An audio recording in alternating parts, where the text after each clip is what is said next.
हमारे प्रभु अनंत श्री चंद्रमोहन महाराज जी उनसे यही कहते थे कि बेटा सत्संग संतों के संग में जाए, संतों से कुछ सीख, संतों से अनुभव मिलता है, अनुभव ही सबसे बेस्ट है। जब तक अनुभव नहीं है तब तक कुछ नहीं है। हम रामायण गीता खूब बाँचें, लेकिन तब तो जैसी गुरु नहीं है समझ आने वाला को, क्योंकि इसमें बहुत गहन चीज़ लिखी हुई है गीता के अंदर। गीता में समझना बहुत टेढ़ी की है। संतों का संग बहुत ही जरूरी है।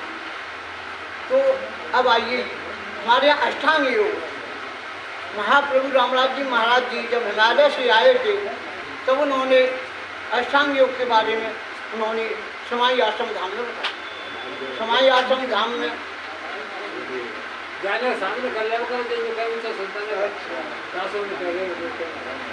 सत्य अहिंसा, सत्य अहिंसा, अस्त्य ब्रह्मचर्य अपग्रह, सोच संतोष तप स्वाध्याय ईश्वर प्राणायाम क्रिया योग है। जब तक हम यम नम में प्रवेश नहीं है, चाहे वो वेदांत का हो, चाहे कृष्ण उपासक हो, चाहे राम उपासक हो, किसी भी उपासक हो, लेकिन यम नम उसको जरूरी है। जब तक यम नम में प्रवेश नहीं है तो परमात्मा की प्राप्ति उसको अनुभव नहीं होती। सबसे पहले हम यम नमों को सीखें, ब्रह्मचर्य का पालन करें, चार इसके अंदर शरीर के अंदर बल है, अपबल तपो बाब और बड़ा है बलिदान। इनको क्रोध से, इन चारों में क्रोध होता है, क्रोध की अग्नि में शरीर जलता है। उसको जलने से अष्टांग योग के द्वारा महागुरु जी ने जो बताया है वो आपको लिए मैं बताऊंगा। आया हूँ 6 महीने से मैं बहुत प्रयास कर रहा था, लेकिन सौभाग्य है संस्थानों में को क्षण मिली और वर्षा हो गई तो आज गुरुदेव ने हमको छुट्टी दे दी। हमारे यहाँ गोकुल में बच्चे रहते हैं, बच्चों में प्रभु की क्या कृपा हुई है, हम ही रहने लगी है। हमारा जन्म 11, 12 और 52 का है, 71 साल की उम्र है हमारी इस समय, और बच्चों के साथ योग हम सीख रहे हैं। योग का मतलब जीव और आत्मा का मिलन। जब तक जीव आत्मा का मिलन नहीं है तब तक कुछ नहीं है। 21,000 श्वास, 6 श्वास हैं। अब आ जाइए गुरुदेव की वाणी पर सुनिए। 21,006 श्वास हैं। जब तक हम 21,600 श्वासों का श्रवण नहीं करते हैं, जाप नहीं करते हैं, तो परमात्मा को पाना संभव है। एक मिनट में 12 श्वास होती है, 1 घंटे में जो का 720 श्वास होती हैं। इसलिए 4 घंटे के लगभग में 11 से सांसें हो जाती हैं। 4 घंटे सुबह, 4 घंटे शाम को, 8 घंटे हम जप करेंगे तब उस परमात्मा की प्राप्ति होगी। लेकिन ऐसा हम नहीं करते। क्यों भी नहीं करते?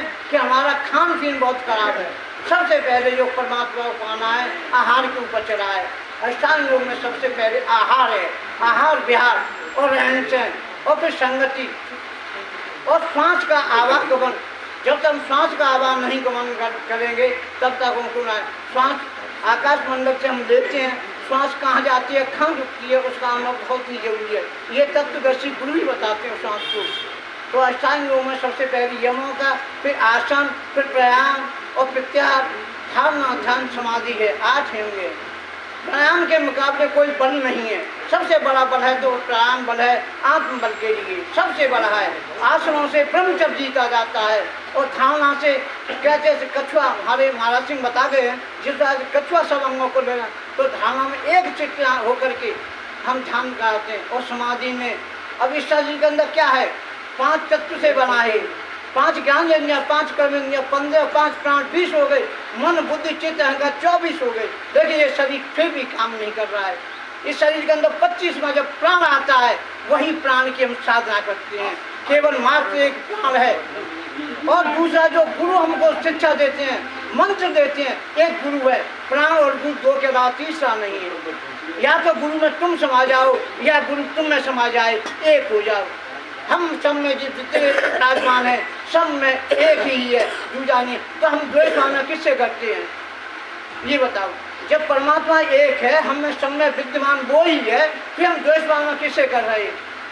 खान पीन हमारा गलत है, इसलिए हम यही कर रहे हैं। जिसको भैंस पशु नहीं खाते हैं, उनको इंसान खाता है। और ये यहाँ पर मंच पर बड़ी बड़ी बातें कर रहा है। अब आ जाइए, आसन देख लो, थोड़े से आए हैं तो प्रणाम देख लो, सूच रहती